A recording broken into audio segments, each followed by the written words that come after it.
I know, another left-handed guitar player, but stop! Wait!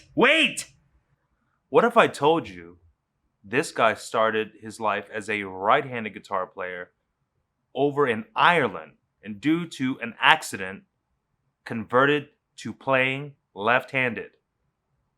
Find out more right now.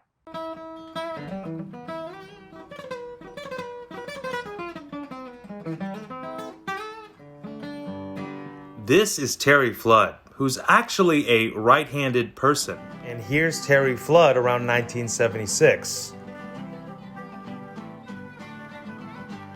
Playing guitar, right-handed. Check it out.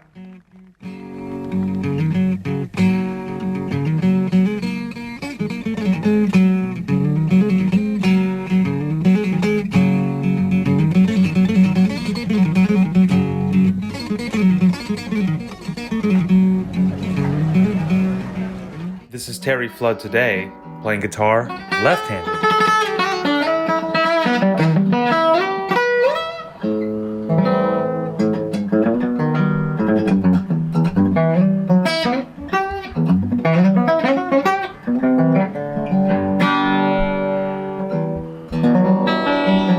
Terry Flood, Dublin, Ireland, Ballyfermot.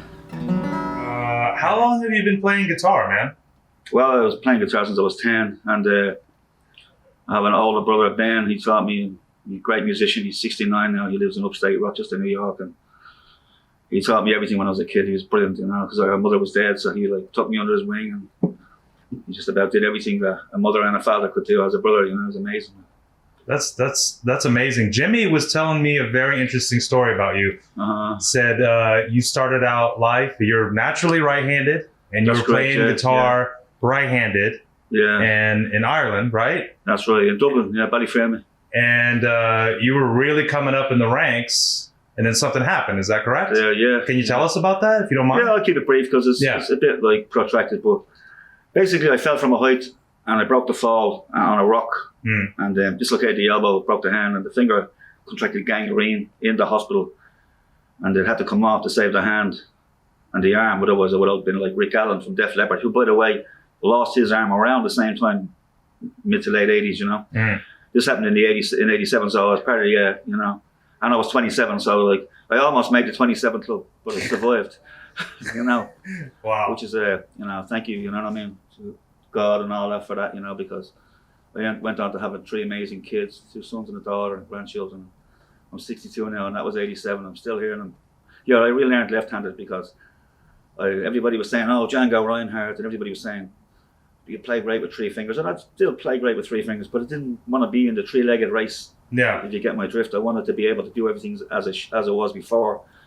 So I embarked on a daunting task of really learning completely backwards. Being completely non-ambidextrous didn't make it any easier, but I was very determined. Then you switched to left-handed. Yeah. At what point? How old were you? Do you remember? Oh, well, I switched to left-handed within about a year of the accident, but I was really plodding along. I had casts on my hand, casts on my elbow. There was several surgeries after 87 to get everything back to normal. Yeah. And the finger was actually amputated 3 times because they had it down to a stump. I said, you're going to have to take this bit now because I don't have any use for it. Right. And a great doctor in Ireland, a great hand surgeon called Seamus O'Rian, he took me in and he did the Bart Simpson job on the middle finger and thumb to make it look a bit more, shall we say, less noticeable. Right. And then, so a lot of the time during the surgeries, I couldn't practice.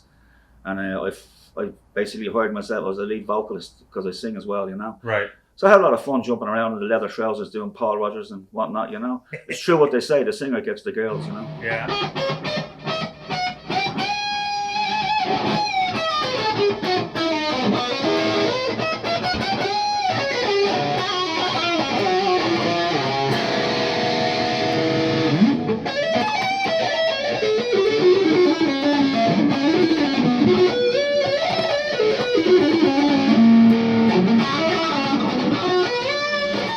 So tell me about that journey though, because that to me, I'm a left-handed guy, Jimmy's a left-handed guy. Yeah. What was it like knowing, hey, I'm up and coming, I'm a strong guitar player, and then having to switch? Because you were determined to continue playing, right? Yeah. What was that journey like? Because it's very awkward, right? It was very soul destroying, and there was quite a few false starts, you know, where I was so exasperated with my lack of progress, and then the injuries and the recovery from that, and the surgeries post amputation was just impeding everything. Everything was against me, but I kept going, and I got an acoustic, learned the G chord, learned the F chord, and put it down for 3 months. I went, you know, I can't do this, and I kept coming back to it. So it didn't happen overnight, and it wasn't like a seamless transition, not by a long shot, you know. Right. It was really, it's just about as much practice as I put in. That's what I got, you know. That's what I got back, you know. But I decided to get serious about it, you know, and like put time in. I was getting up at 6 a.m. I was reading about Andrei Segovia. Like, he would get up and sit on a stool like this, and he wouldn't have breakfast for 2 hours. He'd have a glass of water, and he'd do his scales, you know.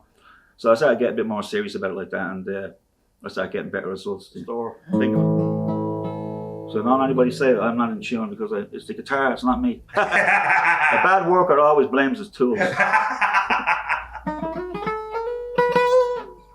Okay, so I'll just do some.